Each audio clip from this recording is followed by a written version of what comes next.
oftentimes when tragedy hits a family and somebody becomes disabled, it becomes very costly. This equipment is not inexpensive. Any type of mobility equipment or adaptations to a vehicle or your house can run, into tens of thousands of dollars, in a home, hundreds of thousands even. So to get something which may sound simple, a outdoor stroller can be, a great deal of money, and oftentimes that is a hardship on the family, so they're unable to do it.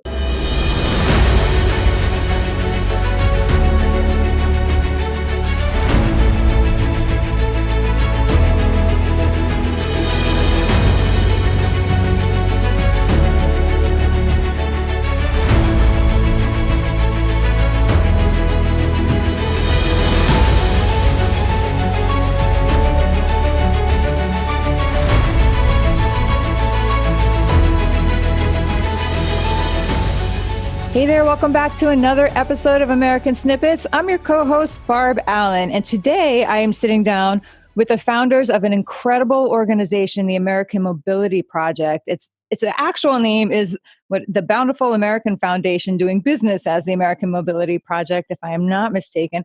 And its core mission is to provide equipment, resources, and adaptations to enhance the independent living for people with disabilities. And that sounds very neat and concise, but there are a lot of layers to that and a lot of emotions attached to all that and a lot of hard work attached to that.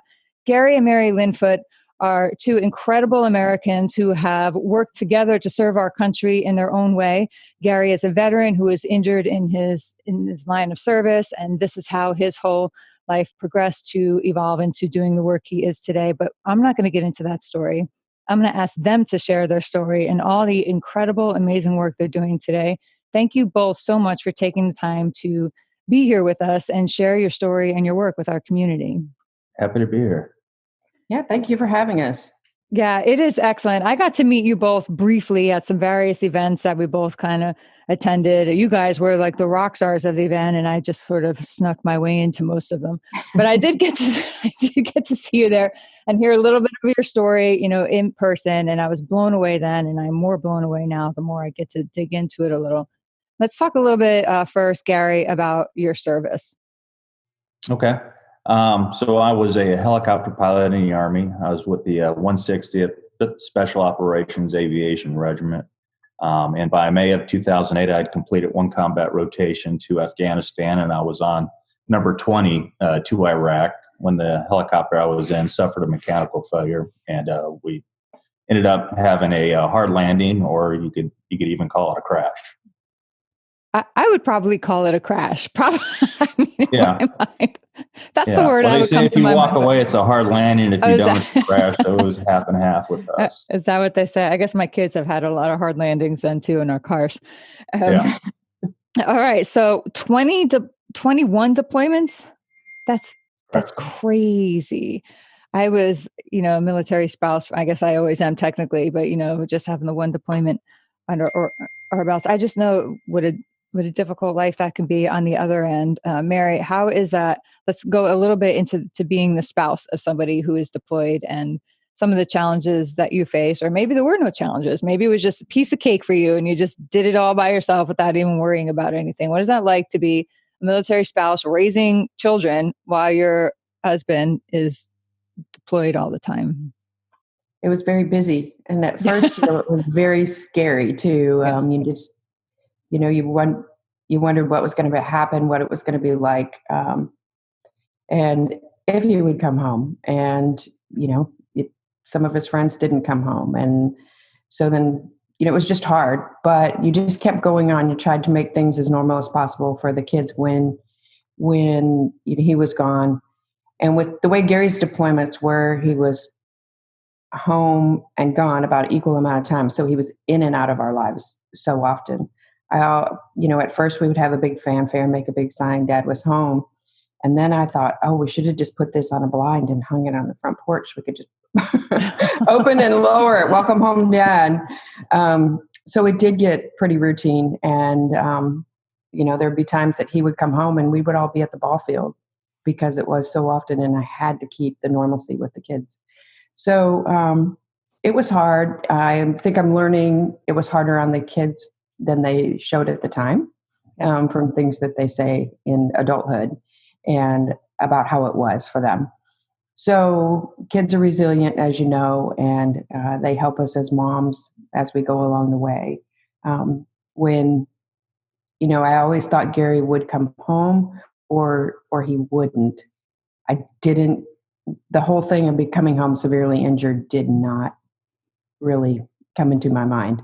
So, especially I think maybe being a pilot, usually, if, they don't survive a crash. So, or it's not that bad of a crash. So that was a complete unexpected thing that happened to us.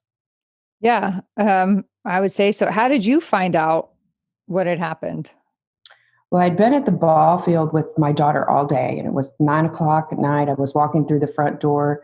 My son had been home alone all day, so I'd stopped and got his favorite ice cream. And I thought, well, that's one way I can get some time with him. And came in, and the phone was ringing.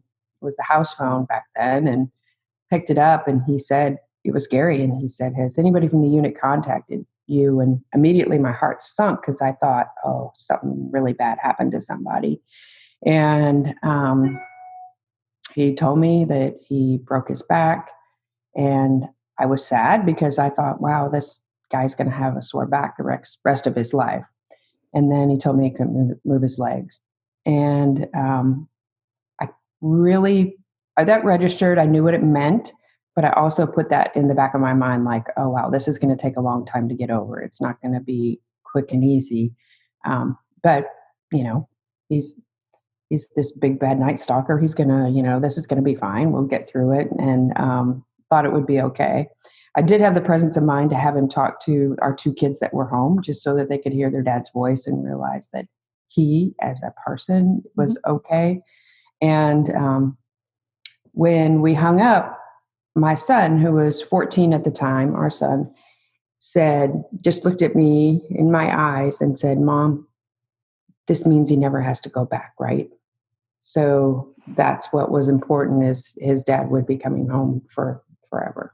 So that was, and then of course you just go into management mode, trying to figure out what you're going to do. And, you don't know when you're going to meet him, where you're going to help him, what it's all going to be. So you're just going crazy on managing things. Yeah. It is like one day you have your routine, you're in your zone. And then like that, it's just everything just falls out underneath you, and you have to readjust. And, that happens. And unfortunately, you guys are like one of the lucky stories, if you look at it like that, which is a crazy thing to say. But, I've had the pleasure of meeting so many veterans over the years, and a lot of them have been injured in various ways as well. And I will say the resilience and the strength and the grace and the underscoring of what you all have been through is just incredible to me. And I think it's really what sets, based on my experience, what I've seen, it's what sets apart the people who rebuild, not only just rebuild, but go on to do incredible things as a result of where their path was taken, instead. And that is something that you two have both done. What I find especially interesting about your organization, we've spoken to veterans and military families who create organizations specifically to focus on other veterans. You all have opened up your lives and are dedicating lives to civilians based on your experience. And that is especially unique in terms of what I personally have come across or seen. Can you talk about your organization and what you all do? Well, a little bit of background on it. When I came home and after I recovered, Mary and I started going around throughout the country at schools talking to kids about citizenship, the cost of freedom, what had happened to me. And we also showcased some high-tech mobility equipment that I had received, specifically the iBot wheelchair. And we would talk to them about the importance of STEM and how STEM had benefited us and how I was able to use this high-tech mobility equipment to go about my daily life. What is STEM? Science, technology, engineering, mathematics. All right. Want to lay that out there. Yep. And so one thing we noticed going to these schools, we'd come across people who were in wheelchairs, but they didn't have access to the same equipment that a veteran would have. And, I felt by and large veterans were well taken care of when it came to prosthetics and mobility equipment. Of course, there's always room for improvement, but for the most part, we had really good equipment. And what the VA could not provide, there were many civilian nonprofit organizations that catered to military veterans, and that's where I received my iBot. So it always pulled at our heartstrings to see other individuals who you just knew were never going to have access to the same equipment as easily as we had access to. So we always wanted to make a change, and just over the years, really 12 years in the making, last year we finally decided to put thoughts into action and make it happen. So we formed the nonprofit with our good friend Bob Hyde, and Mary scheduled the first fundraiser dinner in February and did all the heavy lifting to make that happen. And we had a very successful event, which was focused on getting an iBot wheelchair for a local girl named Emily here in the Clarksville area, who was struck by a drunk driver when she was 5. Mm-hmm. And she's now 15, entering high school. And we wanted to get her one of these new iBots that had just now come out again, because we felt it would really enhance her life and make things easier for her and make high school more enjoyable for her. Yeah. So how did you connect with the organization that provided you with the iBot? I'm sure it wasn't like, falling out of the sky at you, because especially it is not something that every veteran or every person has access to. It's and then in the course of that question, I keep thinking I got to go back a little, explain what the iBot is. Okay. Well, the iBot is a high-tech power wheelchair. Not only serves as a normal power wheelchair, it also has limited four-wheel drive capability. It climbs and descends stairs, and then using the same technology that is present in a Segway, it will stand up and balance on 2 wheels, and it will bring the user to a sitting height of just shy of 6 feet. And that's probably the most remarkable feature of the chair itself is it brings you back to eye level. So when you have a conversation with somebody, and instead of them having to look down at you and you look up at them, you're once again eye to eye. That's something that most people, and I'm on the tall side for a chick, I'm told, 5'10", somewhere around there. And so I never really stopped to consider that until I started, talking to people who do have to consider that and who do look up. And it's all those little things. Like I'm laying in bed this morning, got a lot of things on my mind, but one of them was not getting up out of bed. Those things that you just don't even take a second to think about because it's so taken for granted by all of us. So many things we all take for granted. So what was that like for you then to go from that limited mobility really to that whole different range of mobility that the iBot offered? Yeah. And again, the question, how did you get to connect? Well, so the question on how I came about receiving the iBot, our unit has always been very active in the war on terror. And unfortunately, we've had quite a few incidents that have injured or killed our crew members. And we had a MH-47 had crashed in Afghanistan, and one of the injured crew members was paralyzed. And at the time, our regimental commander, Colonel Hutmacher, so I'm not sure exactly how he came in touch with this organization, but this organization provided this soldier an iBot wheelchair. So Colonel Hutmacher had pretty good visibility on this organization and what they did. So it was shortly after I was injured, I think within a month, really, he asked me if I would be interested in a iBot wheelchair. And really, I had no idea what the device was. And he kind of explained it a little bit. And I said, it sounds like that could be something I could use, especially our house had 2 levels. We had stairs. We live in Tennessee, so there are hills everywhere, and pushing up those hills in a manual wheelchair can be difficult. So I accepted his offer, and October 2008, I was presented with the iBot, and brought it home shortly after that, and just began figuring out life and how I could use this wheelchair to benefit myself. And slowly but surely, I start to see doors open up again that I thought had been closed forever.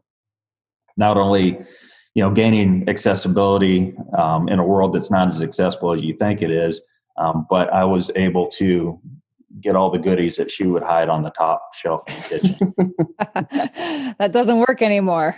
Yeah. No. You thought there were going to be some perks, right? But no, not so much. The perks are gone. So Yeah. is there a learning curve involved in using the iBot? Are there any like oopsies that are a little humorous in your head, or was it there's just nothing funny about it? Like, or Maybe we shouldn't talk about that stuff on live video or something that could be used against me later. But like any piece of equipment, when you first get in it, they teach you the basics, and then you go out into the real world and you figure it out. But the chair is very safe. It's very intuitive how to use it, and it's a remarkable piece of equipment. And this was back in 2008. Mm-hmm. I think it was 2009. They stopped making the device.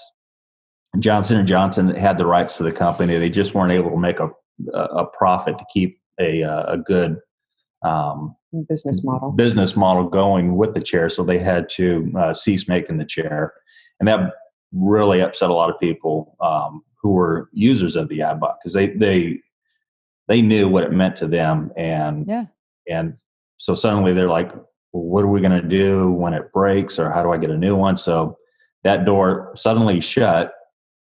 However, Dean Kamen, who was the inventor of the iBot, if I get the story right, he bought the rights back from Johnson & Johnson for $1.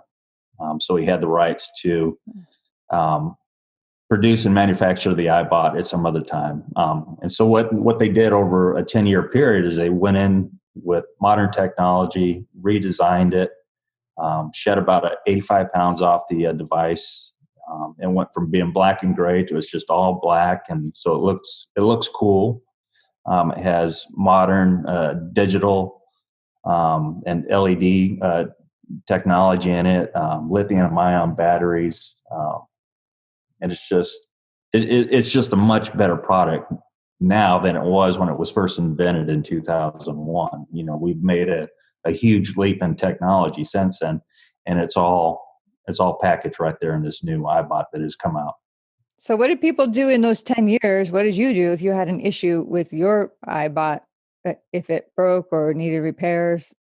Well, for a few years, I was able to get repairs and parts, but I forget what the time frame was. But really, I guess probably about 3 or 4 years after they stopped making them, they came out and said, "Hey, at this cutoff date, we will no longer be able to service the iBot, and you'll no longer be able to get parts for it, and we're all done." So whatever I could afford in parts, I bought those parts, and I tried to pick parts that I thought were going to wear out, like simple stuff like tires and inner tubes, components of the seat that I knew would wear out. What else? Batteries. Oh, batteries, key thing there, which were very expensive. So I bought as much as I could in order to keep mine going. And I'll tell you, it's a very durable machine, because I have had it in some crazy situations, and it's been banged up, beat up, and it's still running today. Was there that thought in your head, like this is a finite thing, like you have this mobility now, and were you like looking ahead and thinking one day this is going to end? Like, I'm just imagining what I would be thinking in that situation. Like, what the hell? Yeah, like, what am I supposed to I mean, it's a machine, so you knew that any day that it could just stop working for no apparent reason. And during that time, we wouldn't travel with it like on a plane, because oftentimes damage can happen to a wheelchair on an airplane.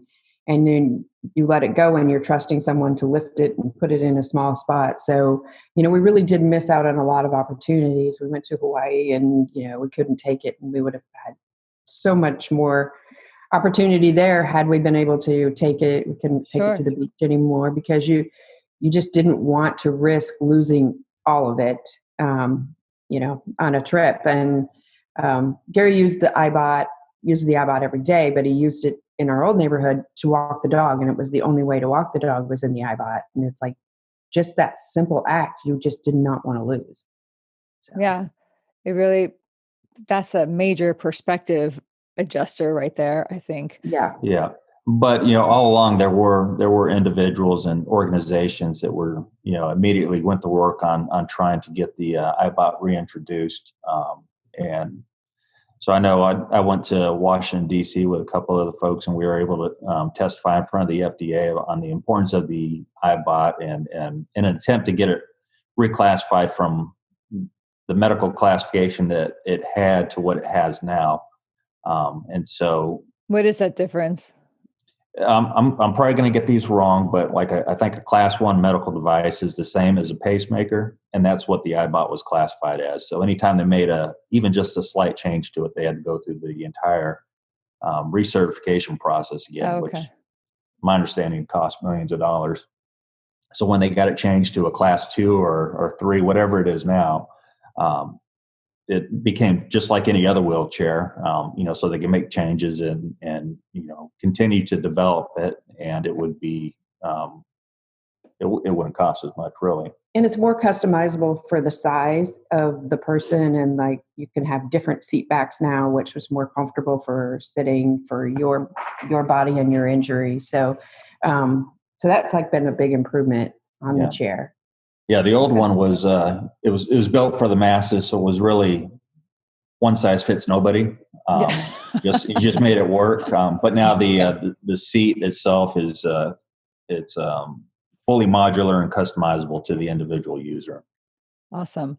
Okay, so now you have that iBot, and people are working to put it back into production and all that. And how long did that take before iBots started being made available again? Right about 10 years. 10 years. They just came out, started rolling out the assembly line this year. There might have been 1 or 2 that came out in 2019, but the ones that I'm familiar with really start coming off the assembly line in 2020. So you guys didn't waste any time. They're just available, and you guys were right there, Yeah, and I was very fortunate. I received a new iBot from a organization called the Infinite Hero Foundation. They provided it as well as 4 other veterans. So I was very fortunate. I had this wonderful device that I was able to use again, and it's something that's life changing, and it just makes life so much easier for you. Mm-hmm. Yeah. So I was able to keep on going. That's great. And so you could have just taken the wheelchair and been like, okay, we're good to go. We got our family set. I'm set. Let's move on to the next part of our lives because I don't want to think about iBots anymore, or, but you didn't. But yeah, that's not why we're really put here on this earth, is it? It's always, we're put here to help other people and to serve other people. So we wanted to do our part. And so, go ahead. Yeah, I think we have thought about purpose, and God has a plan through this whole thing. And as we went throughout the last 12 years, it's just been guiding us to this point. And, we're just trying to listen and do what we feel we're supposed to do. And all the people that are being put in our path along the way to help us, and people are so encouraging and helpful and generous that we just really feel like this is the plan. Yeah. And I think oftentimes when you're injured in the way I was injured, what you think was your purpose in life is totally shattered. It's gone. And so you have to discover what this new purpose is. And I think I now know that just like the seasons change, your purpose in life changes. And so for a time, my purpose was flying helicopters and doing bad things to bad people. And then it was helping teach other pilots how to fly the helicopter in a flight simulator. And now we're in a position that, we can go out and help people gain the mobility that they deserve. And so this has become our purpose in life right now. Another thing too is Gary, last year, Gary and I were recipient of a home through the Gary Sinise Foundation. Wow. And it's just a great way to pay it forward. And as you probably know, Gary Sinise has something he says, and it's about first responders and, our nation's defenders, military, first responders, and that we can never do enough to show our gratitude, but we can always do a little more. So in the spirit of doing a little more, this is something that we want to do. And because of the generosity of Americans and this home and all the people that participated, including the local builders and distributors and all the people, then it's given us the ability to spend time and resources on building this for other people. And it's just the right thing. I love that. The Gary Sinise Foundation is one of the organizations that directly impacted my family as well. Like a direct line when we were coming. I was just on the tail end of some very, very, very bad years and just about to start a new job and the new life. And I had that window of a couple months before it was all going to come together. And there was the Gary Sinise Foundation, like right there. Say, okay, we got you this one last time. And now they're running Snowball Express, which has had a huge impact, extraordinary impact on my life and other people. So you just can't go say enough good things about Gary Sinise, and the work he does. So I always love running into someone. It seems like you can't shake a stick almost in the military community without hitting somebody who, Gary Sinise has impact on. That's a crazy, amazing legacy that he's leaving to so many people. Yeah. So the iBot is out in 2020, 2019, but it takes a while to create an organization and to get up and running. So I'm imagining you didn't say, oh, here's the iBot, let's create an organization. Or what came first, the iBot or the organization? I guess, the seeds of the organization came first. We were always thinking about it. And then one day, just sitting on the computer, and I went to one of these websites and got it going, and told Mary, all right, we've got the paperwork in for the 501c3. We've got this, came up with a name the organization. And she says, well, I guess we're in business. We're going to make this happen. And so it went from there. Was that 2019 or early 20? Yeah, we really spent 19. Yeah, we really spent 2019 getting all our ducks in a row as far as paperwork. We wanted to make sure that we had everything right before we started to grow. And then, the things came in towards the tail end of 2019, and we said, put a date on the calendar for that first fundraiser. And whether you think you're going to be ready or not, you have to be. So ready, fire, aim, right? Yeah. So we put the date February 20th, and which we were very fortunate that it happened before all of COVID. No kidding. Mm-hmm. And we had a fundraiser in our local community. We had put out there that we wanted to get this iBot for Emily, and we were pretty nervous. We had to raise an iBot's not cheap. We had to raise a lot of money, and so we just went into it with let's just hope this happens, because you don't want to promise this beautiful girl to share and then not to be able to deliver. And I tell you what, our community came out like we never expected. And Clarksville is not doesn't have a super wealthy community. We're an average American town, and people were very, very generous. We think a lot of it is because people want to see where their money's going. They want to feel good about it. They want to know, and it was very tangible that night, particularly.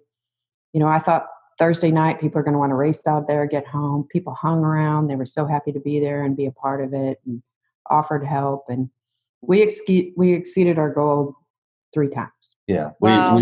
We thought that if we raised enough to pay for one chair, even if we were, one and done, that it would be a success, and we accomplished the mission. So it was all worth starting an organization for that one device. But like Mary said, we tripled our goal. We picked up some corporate sponsors, and since then we just announced yesterday to one of our recipients, who is the 5th iBot recipient that American Mobility Foundation, our project has funded. So yeah, we're rolling in hot.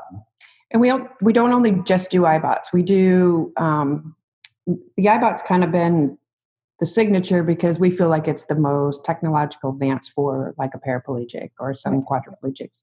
But we also do whatever the person needs to best enhance their life. So we've got a boy in our community, Jeffrey, who was injured on the football field, and he uses a sip and puff chair. Well, he's an avid hunter, and he is not able to hunt without sip and puff equipment. So we were able to fund that for him. So now he can hunt.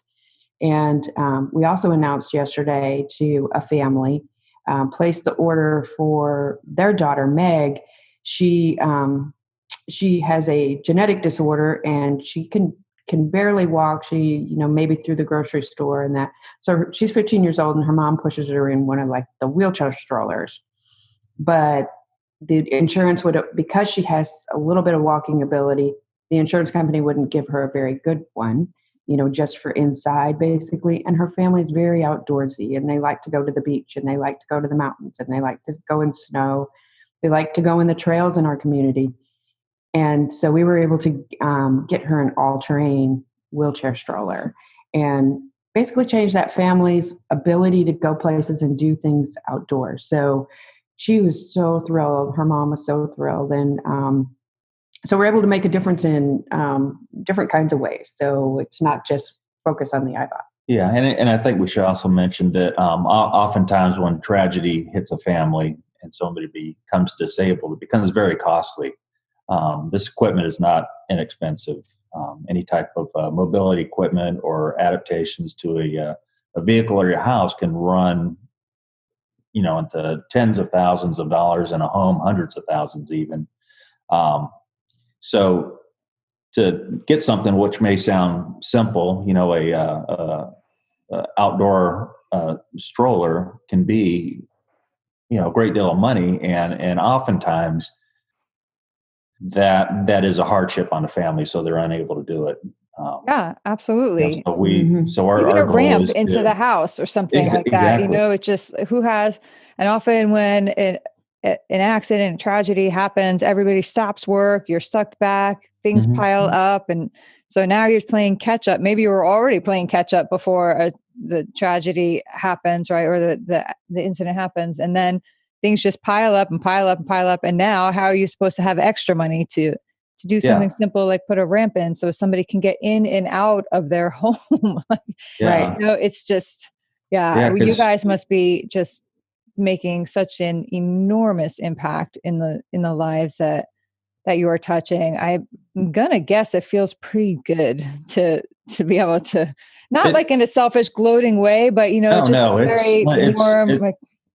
It's like that feeling you get at Christmas when you're able to give a gift, and we kind of see ourselves as we're just helping connect the dots. Yep. There's so much generosity out there, and we have some great donors who have stepped up to the plate and made the donations and made this possible. None of this is possible without people donating money and. Yeah. And what you just said, I'm going to ask you to repeat it, because I know there's a almost like a push for everybody in this country to believe that there's just nothing good in this country anymore and all this, but you just said it. And it's what we believe here is that there's a lot of generosity still in this world, and specifically in this country, that's just helping. Yeah, this country, I think, has been, research has shown time and time again that it's the most, we have the most generous people live right here in America. We have there is an abundance even in hard times, and people they want to give back. They want to help people. They want to make sure that folks that need this equipment can get it, and this is their way of giving back. And again, like Mary mentioned earlier, it is something very tangible. When we were raising the money for the wheelchair for Emily, we said we showed off. We had 3 iBots there, and we showed them all off, and we're like, to get her into this wheelchair, the only way it's possible is through you. So you guys, please write that check tonight and make this a possibility. And they did it. That's crazy. What does an average iBot cost? So basically just over $32,000 for the ones that we buy equipped in the way that we equip them with. Right. I think the base price is $30,000, and depending on the options that are needed, it can be upwards of $35,000. Yeah, that's a significant expense for anyone, really, but especially it's a well-equipped car. Yeah, it is expensive, and then then we do pay for their training to go to New Hampshire for a day and a half for training and that. So it does. We do really need to raise about $40,000 for each chair. Yeah. And it is very expensive, but you also think about medical equipment and the way people's lives change through medicine and, hospital stays and stuff like that. It's actually not so expensive. So, it's definitely worth it. And we are thrilled to be able to provide these and get these people in them. I wanted to tell you about Hope. Hope was one of our first recipients, and she's going off to college. And I know that you just dropped somebody off at college, your son. Yeah. And it's like, I don't know if it's completely flat at his college, but I doubt it. And imagine trying to roll up hills, getting from class to class, and her whole family can be like, okay, she's good. When she's got a class up a hill, she could take that iBot and she's good to go. So it's so much, you giving so much at that cost. Yeah. The world's not as accessible as you think it is at times. And these devices, such as the iBot, really insurance companies are operating off of our archaic legislation that was written back in the 1940s as far as mobility equipment. So they do not see, the insurance companies do not view the four-wheel drive capability or the balance mode or the stair climbing mode as medical necessities. Therefore, they won't pay for it. Is that going to require legislation to change? Absolutely. That's the only way to change. And my understanding, back in the 40s when the legislation was written, when someone was injured, they really stayed at home. They didn't go back out and join the workforce. They didn't get out and work their farm and go back to work. So insurance companies such as Medicare, their goal is to keep you alive and in your house.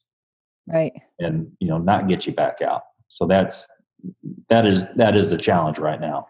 Is that something you all are thinking of being involved in or working towards? It's funny you is that say somebody that. else's battle? Yeah, we were that came up in a conversation yesterday.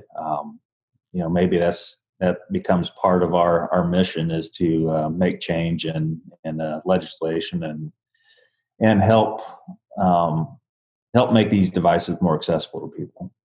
Yeah, I could see that coming down based on where you're going, where it happens. I feel like if it's going to be anybody, you two have as good a shot, and you're the ones out there actually doing the things, and not to put any pressure on you or anything. If you're going to change everything into it, but and I'd certainly love to stay in touch and be a part of helping you in any way that we can in spreading the words and getting people to get involved and work through it. Now, in the middle of doing all of this, you all have a family to raise and to provide for and to pay your own bills. So you're both working your own careers as you are navigating, recovering from your injuries and learning how to adapt to your new body as it is, and you're all adapting to the shifts that creates in the family life and all that. But in the meantime, you're raising 3 children and you're working your careers. You found a new career and you're working your career while you're raising kids. How do you do that? Do you have advice for people who may be going, that's a lot of significant change and things to balance and juggle and all that. And I'm imagining that you went through ups and downs through that whole process. Do you have advice for anyone else who is facing a situation that maybe they feel overwhelmed and they're juggling and they don't know how to adapt to this change, or a sudden change in their lives that impacts everything? What I tell like new caregivers that going through what I went through at the beginning was just give yourself a break. This is a mess. You're living, I call it the spinning time. Your life spins. If your spouse becomes paralyzed, your life is in spinning mode for at least 2 years. And depending on if you've had to move or different things like that, up to 5 years. Just completely every day is problem solving all day long and not knowing what's next and feeling like what's going to happen now or why and how. And so give yourself a break. It is a mess and it is sad and it is hard.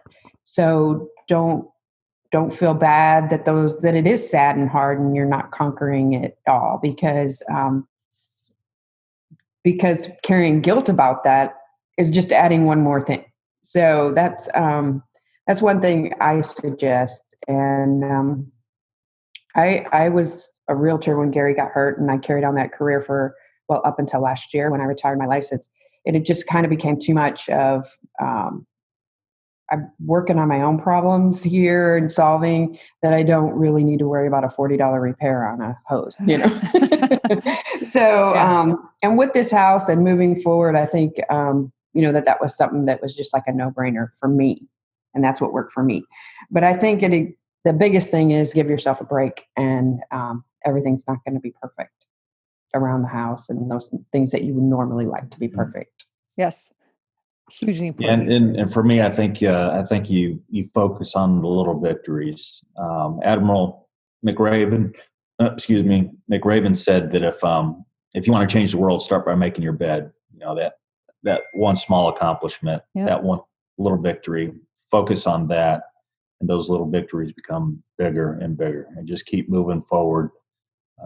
Just keep staying at it and making things happen. And it does get better. Like Mary said, the first year especially was just a whirlwind of, it was a mess. I didn't know if I was coming or going, but it gets better. And over time, it will never be the way it was before, unfortunately, depending on, what the circumstances of your injury and everything. But I found that life does get better. Surround yourself with good people, have faith in God above, and keep moving forward. I think one of the biggest part of healing and moving forward was for us to go out and give back. That was, Gary did a lot of speaking throughout the country to children and businesses, and talk about it, overcoming adversity and patriotism and things like that. And it made you accomplished something. You made other people feel better. You brought an awareness. You perhaps changed children for the better and gave them some kind of a new foundation. So giving was actually a big part of it when you're living in your own chaos as well. All of that. I say yes to all of that, having gone through a completely different set of circumstances, but having had everything of what you just said played into my life too. And I can attest that all of what you just said does make a difference in how you're going to rebuild your life and move forward. And I love all of it. One thing we talk about here at American Snippets, why we started this, and you just touched on, you said the word patriotism, which I love because that's a gigantic part of our platform. We are adamant that the American dream is not, in fact, dead and buried in illusion and myth. We just believe it looks differently for everybody. We all have our own version of that. And we're living our own version and changing it every day and building and growing it. You all look like, you're doing the same. But because it's different for us and we have our own idea of what it is, we like to ask our guests, what does the American dream look like for you? What's your version of it? Wow, that's we're living it right now. Our home is located on beautiful 30-acre piece of land that backs up to a river and a bluff.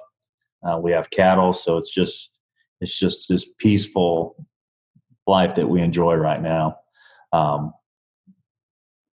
But we also enjoy doing what we're doing with this organization, and our attempts to give back in some way. That's a tough question because the dream is different for everybody. Yes. But right now, I think as I look out our window and just the view I have right now, we're truly blessed and we're living the dream.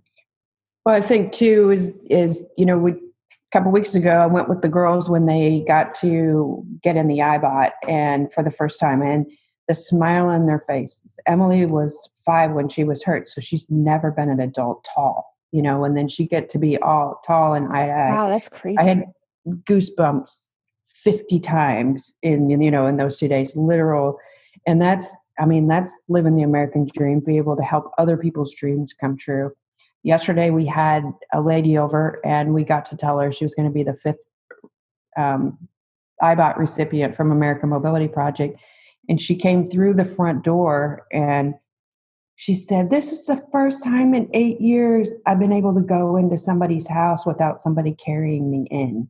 And, so that is her freedom. And, it's all because all these things are happening because people love other people and want to help other people, and people are generous. So from everything from the house and people that contributed to that to people that are helping other people. And it's just a love of the country and of people and doing the right thing that makes me feel like this is just the number one place to be.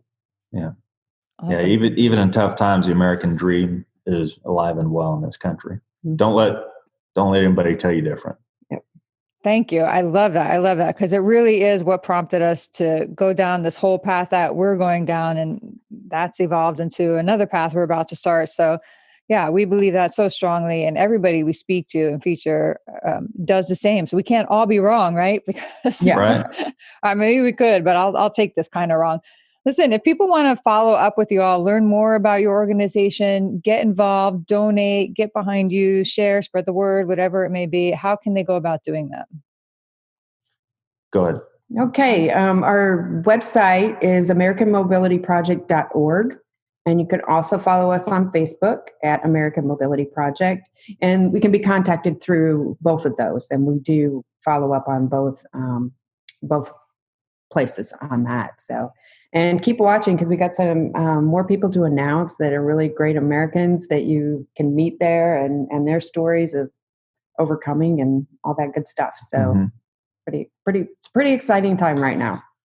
Yeah, and recently we have received quite a few requests for assistance. So there's a great need out there. So we need people, and we need corporations to partner with us and make those donations.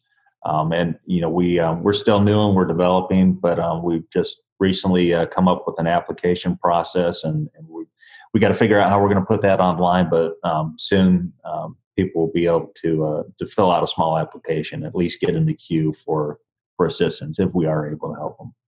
Excellent.